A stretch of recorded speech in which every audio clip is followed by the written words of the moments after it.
as the Broncos' next head coach. The big fish they coveted the entire time. Sean Payton, the most sought-after coach, and for the Broncos, you got your guy. This to me is a Broncos story as much as it is a Sean Payton story.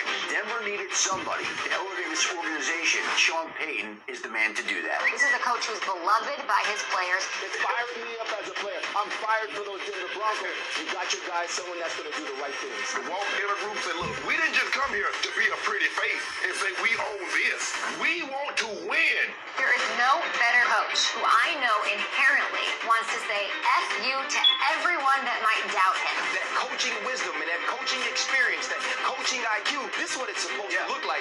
This move to me shows that this organization, they are going all in and they're going with Sean Payton for football greatness. And welcome back. You just heard some sights and sounds when the news broke that Sean Payton was going to be the next coach of the Denver Broncos. He was actually introduced officially yesterday by CEO Greg Perner, who called Payton an outstanding leader and Super Bowl champion with a brilliant offensive mind. He shares our commitment to winning championships for Broncos country, and we're excited to welcome him as our new head coach. He went on also to say, quote, it is rare in any sport to hire a coach with Sean's credentials, and we appreciate the first-class manner in which the Saints approach this process.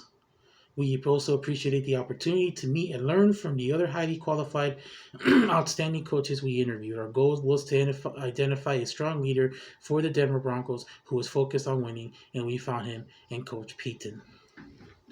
Now, as you know, Sean Payton spent 15 years with the New Orleans Saints.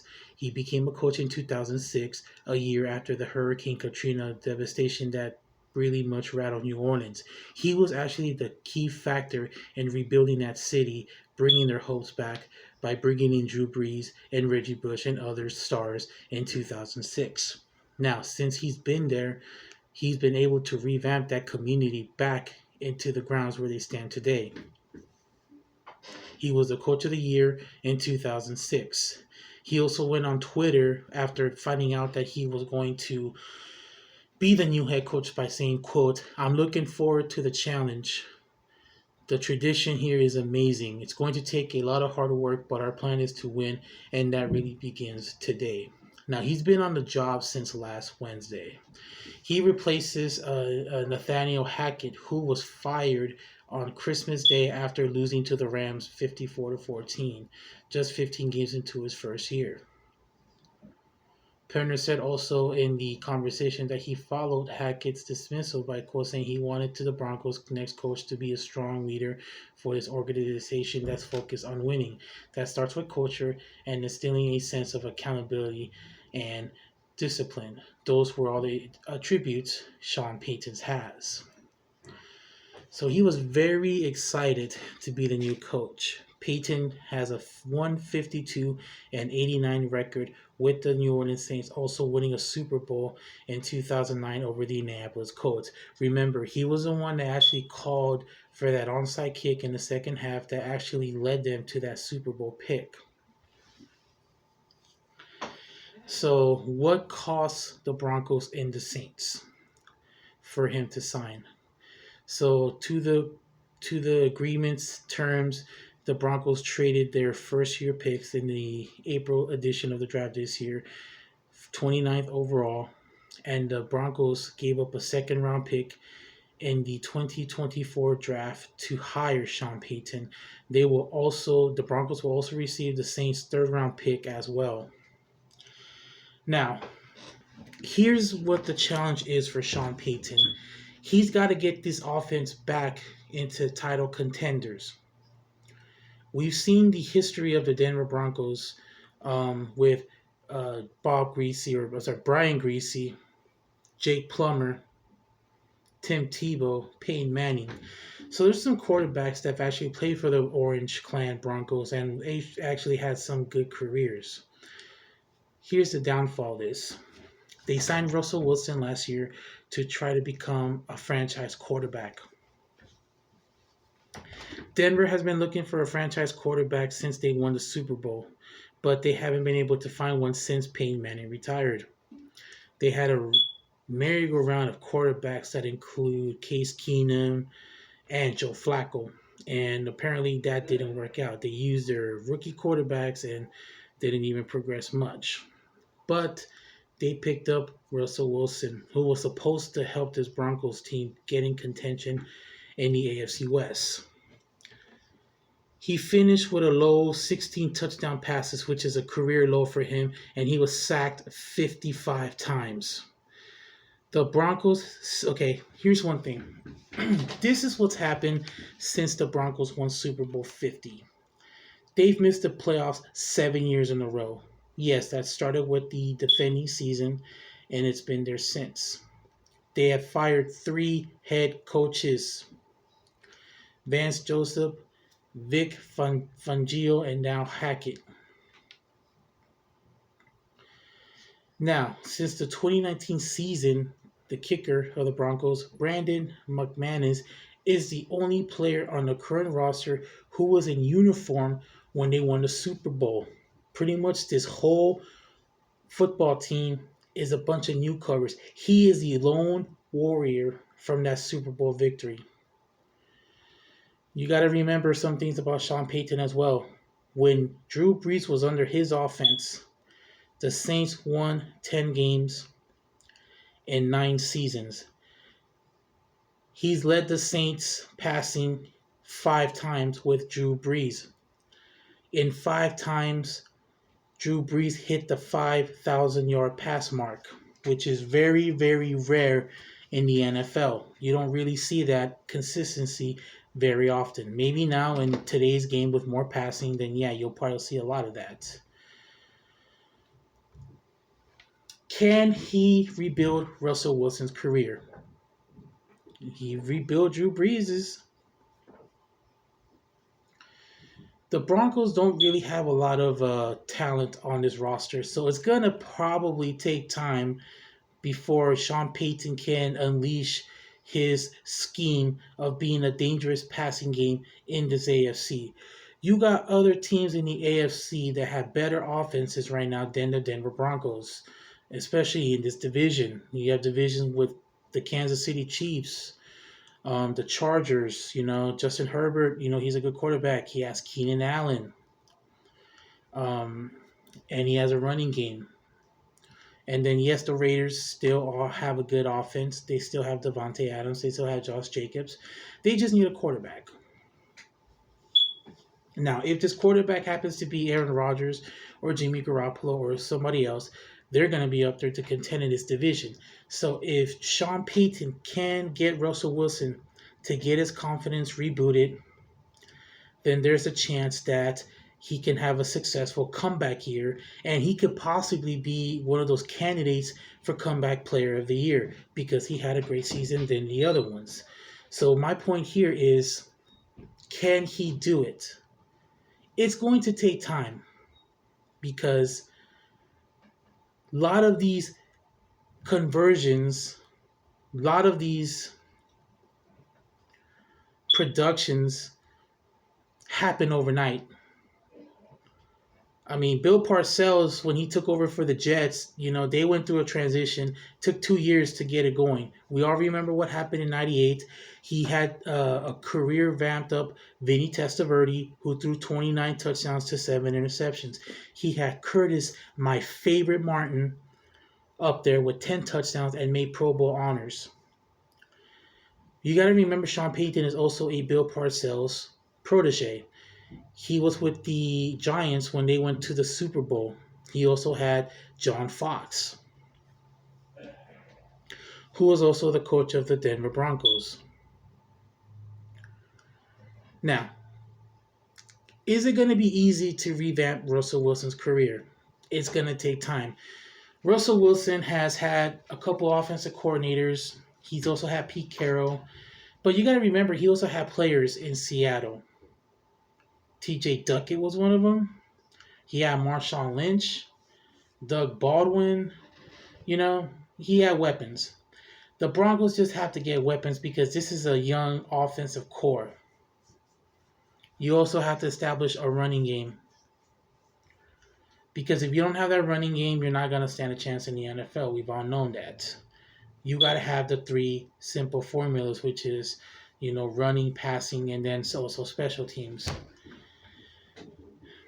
It's going to be a time in consideration. It is a rebuilding project because you're going to have to learn a new system. You're going to have to learn things. But Sean Payton is the right man. He does hold accountability. He does know how to coach. Of course, we all remember the Bounty Gate of 2012. It's still unclear, like he had nothing to do with it. And I don't think he knew about it, and I believe him. It was Greg Williams that actually had that whole thing dialed, and that kind of like put a black ball in his career. Now, if Sean Payton does go to the Hall of Fame, I mean, can that Bounty Gate really hurt him? Probably. I mean, Barry Bonds is not in the Hall of Fame because of steroids, Roger Clemens, I mean, Pete Rose. I mean, when you have something bad happen, when something taints your career, chances are getting in the Hall of Fame is not going to be easy. Of course, we remember Ray Lewis when he had that trial for murder, that he was charged with obstruction of justice, and, he served time. But many people still consider him to be, people call him murderer, still. I'm pretty sure to this day people still remember that. People may have forgotten about it, but, Ray Lewis was one hell of a player.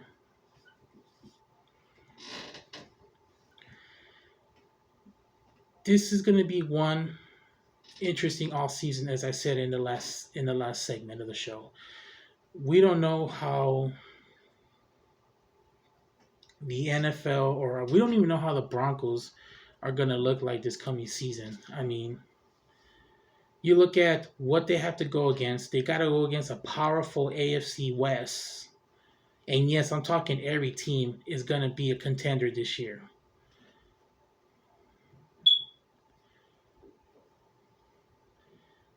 They'll hope for better results after Wilson struggled. And again, here's some stats for Russell Wilson. He had an average of 16.9 points per game in Denver. That's very, very not Bronco-like. We know in the past that the Broncos can score points. We all remember the old days of John Elway, Jay Plummer and Peyton Manning putting up 30 points a game. They finished that in the league last year. Russell Wilson had a 4-11 record, or actually a 4-12 record. And yes, we know the draft picks. And you know what? Let's talk about more history here. In '97, Bill Parcells was traded from the Patriots to the Jets. 4 picks were given up that time. The 3rd round, the 4th round, and the 2nd round, and the 1st round. When Bill Belichick went to the Patriots in 2000, the Patriots had to give up 4 picks. The 1st round in 2000, the 4th round in 2001, the 7th round. Patriots got 2 picks from the Jets. And then we remember John Gruden when he went to the Tampa Bay Bucks after the Raiders. Bucks gave up 4 picks in the 1st round to get this guy. Here's another history fact. Remember the Baltimore Colts that when they used to play in Baltimore?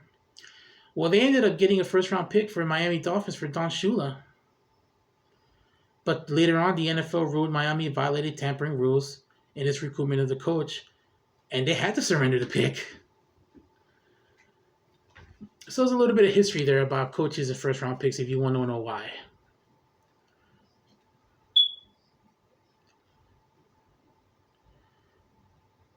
Broncos didn't have a capital of other teams to pursue Payne because of the surrender picks.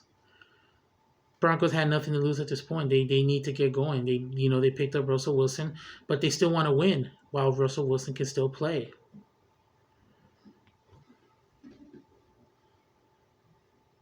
Now, let's talk about the Saints. So they knew he was going to step away after 2020. He stayed 1 more year, and he figured that was it. There was nothing for him left to do. But here's the thing. Mickey Loomis, who's the general manager of the Saints, didn't want to prevent Payton from returning. But he also wanted to adequate compensation. So basically he said, look, I know you're not going to coach for us no more, and I'm pretty sure you don't want to have nothing to do with us. But if you do leave, if you do come back, you're going to have to be a bargaining chip. Basically saying, if you got, basically he told other teams, you want this guy, you got to give us something in return. And you know, draft picks are always important because those picks sets up players for the future. Players like Tom Brady, players like Rob Gronkowski, players like Julian Edelman, players like Todd Gurley, players like Aaron Donald, players like Russell Wilson, other players like RG3 at one point, Lamar Jackson's or Aaron Rodgers, you know, you can put it there. These picks are very important. The reason I'm saying this is because now the Rams are in that situation where they don't have draft picks. They gave up all their picks in the last 3 years to win this Super Bowl. Look what happened this season. Their offensive line was so struggleish that Matthew Stafford got hurt. Their running game was awful. Even though it started peaking up near the year's end where they were pretty much out of it. And they scrambled a lot of offensive lines. Don't know how many times. This is why it's important to have draft picks. And this is why the Saints didn't really much make it a war saying, you know, give me this, give me that. He basically said what he wanted and he got it. Now the Saints got draft picks where they can basically establish a project or establish to get this team back in playoff contention. This team's missed the playoffs twice now since Sean Payton retired.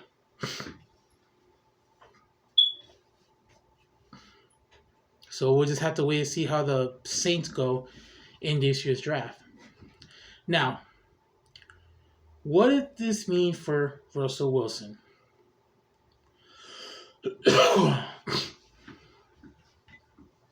After the Broncos beat the Chargers on the last day of the season, he was asked about the possibility about Sean Payton coming in because at the time, rumors started spurring around that Sean Payton was looking for a coach. So a reporter asked Wilson what he thought about Sean Payton. Here's what he said. He says, quote, one of the world's best coaches in this, the wizardry you would have to, on the field was magnificent with Payton's teams. So in other words, he was very fortunate and he was basically hoping that the Broncos were able to succeed in obtaining this coach because God knows who was going to be the coach of this team next year. And again, he had 16 touchdowns. You don't see that often with Russell Wilson.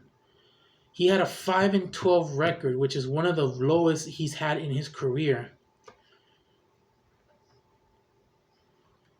He figured that, you know, the GM will bring in someone that can hold accountability and say, look, you're not playing well.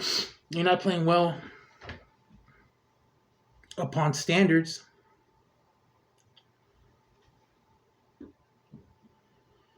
So what do you guys think? What is your reaction to Sean Payton's hiring? Go ahead and submit a comment section on the ground below.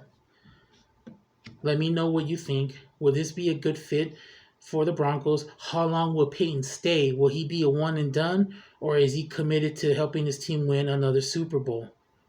You guys decide that. Also, questions about Russell Wilson. Will he want to keep playing? Or he'll just have enough, or, you know, he'll do whatever. Also, what do you think the Broncos' record will be? You know, predict what their record would be. Will they win the AFC West? Will they be a wild card team? Or they'll just be on the outside looking in? So go ahead and comment in the section below. And again, go ahead and subscribe to this channel for updates. So we're going to take another break. And when we come back, we are going to turn our attention to NASCAR. The 75th season of the NASCAR season is underway. Tomorrow is the Clash at the Coliseum. And again, tickets still on sale. If you can't go to the event, you can watch it on Fox. It starts at 5. around 2 o'clock, there'll be qualifying races to get into this clash. And then we'll also see who is favored, and then we'll talk about a little bit about the season, about the championship, and some of the contenders, and we'll go from there. So go ahead and, you know, you got to get something, and we'll be back in a bit.